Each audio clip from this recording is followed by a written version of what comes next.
السلام علیکم سامعین، 13 ربیع الاول اور 17 ستمبر ہے۔ خبر کا عنوان ہے بلڈوزر ایکشن پر سپریم کورٹ نے پوری طرح روک لگا دی ہے اور آدیش دیے ہیں کہ 1 اکتوبر کہیں کوئی بلڈوزر ایکشن نہیں ہوگا، اس کی اجازت لینی ہوگی۔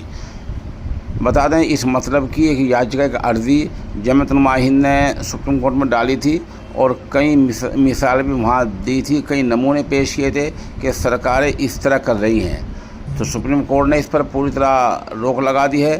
البتہ ساتھ یہ بھی کہا ہے کہ کوئی سڑک پر، فٹ پاتھ پر، عام جگہوں پر، ریلوے اسٹیشن کی جگہ ہے، اس طرح اور عام جگہیں ہیں، کوئی اس طرح قبضہ عام جگہوں پر کر رکھا ہے، ان کی چھوٹ ہے۔ باقی جس طرح بلڈوزر ایکشن ایک دم بلڈوزر اٹھا کر چلا جاتا ہے، اس پر روک لگائی جاتی ہے۔ ساتھ سپریم کورٹ نے یہ بھی کہا کہ اگلی تاریخ تک روک ہے اور اس کے لیے سپریم کورٹ واضح گائیڈ لائن جاری کرے گا، رہنما خطوط جاری کرے گا، اس کے مطابق ہی ایکشن ہوا کرے گا۔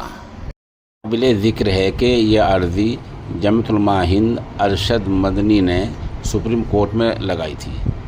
وکلاء نے حضرت مولانا سید ارشد مدنی دامت برکاتہم کے صلاح و مشورے اور تبادلہ خیال کے بعد اس مطلب کی عرضی لگائی تھی۔